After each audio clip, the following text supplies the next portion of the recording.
After almost 20 years behind bars, Surinder Kohli, once labelled one of India's most notorious serial killers, has walked out of Kasna jail. The Supreme Court has acquitted him in the final case linked to the Nithari killings, bringing an end to one of India's most chilling and controversial criminal trials. The acquittal marks a dramatic turn in a case that horrified the nation in 2006 when the remains of women and children were discovered in Nithari village, Noida.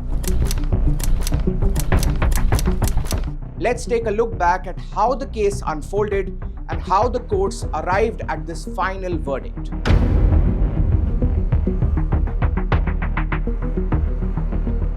Between 2005 and 2006, several women and children went missing from Nithari village in Noida's Sector 31. In December 2006, skeletal remains were found behind a house owned by businessman Muninder Singh Pandey. Working as a domestic help there was Surinder Kohli, who along with Pandey was arrested after more remains were recovered nearby.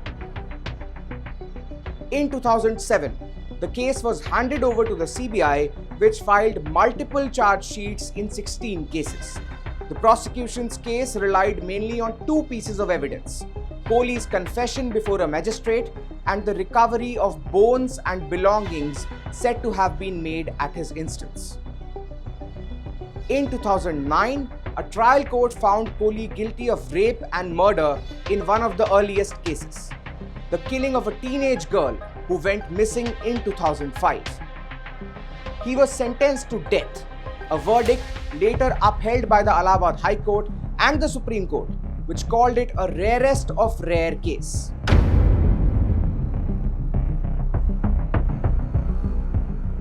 Kohli's mercy petition to the governor and the president were both rejected.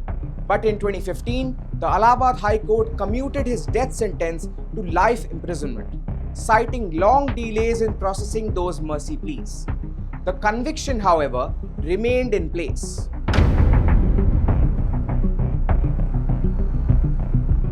Meanwhile, Kohli faced 12 more trials and was sentenced to death in each of them, all based on the same confession and recoveries.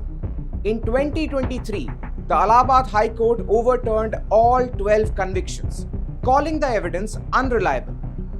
It noted that Kohli had been in police custody for 60 days with no lawyer and that his confession appeared to have been obtained under pressure.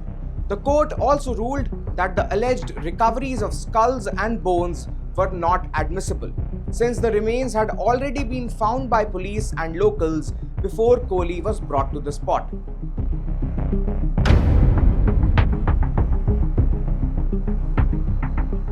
No forensic evidence tied him directly to the crimes, and there were no traces inside Pandey's home. This created a legal contradiction. Kohli had been acquitted in 12 cases based on discredited evidence, but remained convicted in one that used the same material.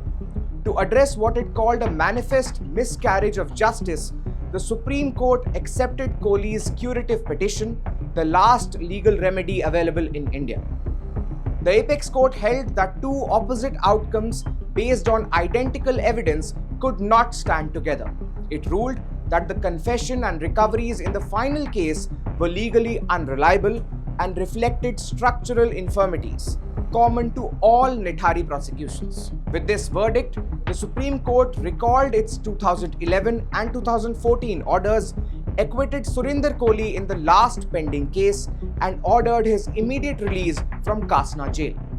His employer Muninder Singh Pandey had already been acquitted in 2023. Nearly 2 decades after his arrest, Surinder Kohli walks free. His case now standing as one of the most complex chapters in India's criminal justice history. This is Shubh Bharadwaj for NDTV.